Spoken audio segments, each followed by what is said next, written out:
Hello guys, तो कैसे हैं आप सभी। तो आज की कहानी शुरू करने से पहले अगर आप मेरे चैनल पर न्यू हैं तो प्लीज़ उसे सब्सक्राइब ज़रूर कीजिएगा। तो आज की कहानी शुरू करते हैं। अरे वाह, सासू माँ बेसन के लड्डू बनाए हैं।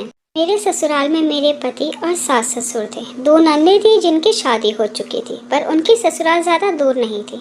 महीने में चक्कर लगा ही लेती थी। उनका स्वभाव ऐसे तो मिलनसार था, पर माँ की बातों का अपने बच्चों पर कुछ ज़्यादा ही असर होता है। वे दोनों ही परिवारों में रहती थी। अब परिवार में रहेंगी तो सारी चीज़ें मिलकर खानी ही पड़ेंगी।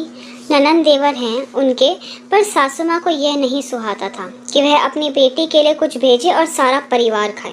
बड़ी बेटी के ससुराल वाले तो दूर रहते थे, यहाँ बस दीदी, जीजाजी और उनका बेटा। पर छोटी वाली ननंद का संयुक्त परिवार था, सास ससुर ननंद देवर।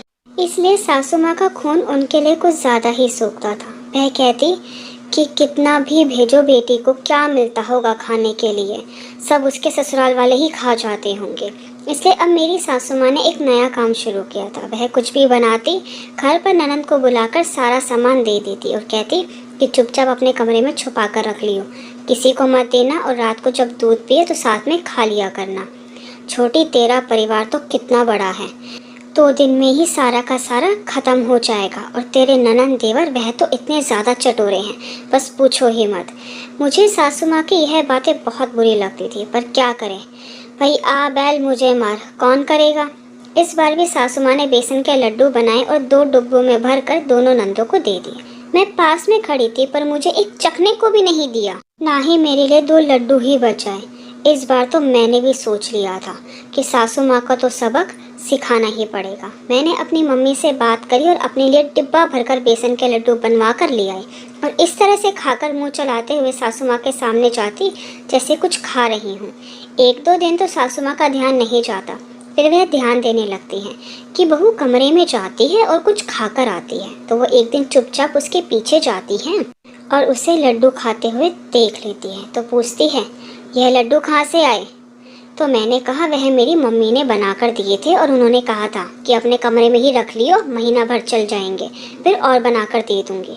यह सुनकर सासू माँ का पारा हाई हो जाता है और बोलती है, शर्म नहीं है तेरी माँ को इतना गंदा काम करते हुए। अरे हमने क्या कमी छोड़ी है तुझे। अरे कोई देखेगा तो क्या सोचेगा, हम बहू पर अत्याचार करते हैं, उसे कुछ खाने के लिए नहीं देते। तो मैंने कहा, वह तो आप करती ही हैं, दीदी के लिए लड्डू बनाए तो हम लोगों के लिए एक भी नहीं बचाया, और जब आप गलत नहीं है तो मेरी मम्मी कैसे गलत हो गई। यह सुनकर सासू माँ चुप हो जाती हैं। तो मैं पास में बैठकर उन्हें समझाती हूँ, मम्मी जी, आपने मुझे लड्डू खाने के लिए नहीं दिए तो कोई बात नहीं, पर जैसा आपको बुरा लगा है ऐसे दीदी के परिवार वालों को भी लग सकता है। अगर उनकी सासू माँ या फिर ससुर जी या फिर नंदोई जी कोई भी अगर बुरा मान गया तो हम क्या मुंह दिखाएंगे उन्हें, और क्या दीदी बोलेंगी। क्या वह नहीं बोलेंगे कि क्या हमने आपकी बेटी के खाने में कोई कमी छोड़ी हुई है जो आप इस तरह से करती हैं। कल को दीदी के देवर की शादी होगी, तब तो उनका परिवार और भी बड़ा हो जाएगा, और परिवार का मतलब तो यही होता है, मिल बांट कर खाना, एक दूसरे के सुख दुख में काम आना। जब दीदी की तबीयत खराब होती है तो उनकी सास और उनकी ननंद उन्हें बिस्तर से हिलने भी नहीं देती। तो सासू माँ ने कहा, बहू तुम ठीक कहती हो, आगे से ऐसे घटिया काम मैं नहीं करूँगी, तुमने छोटी होकर भी सही सलाह दी है। तो मैंने कहा, तो इसी बात पर 1-1 लड्डू हो जाए। तो दोनों एक दूसरे की तरफ देखकर हंसने लगती हैं।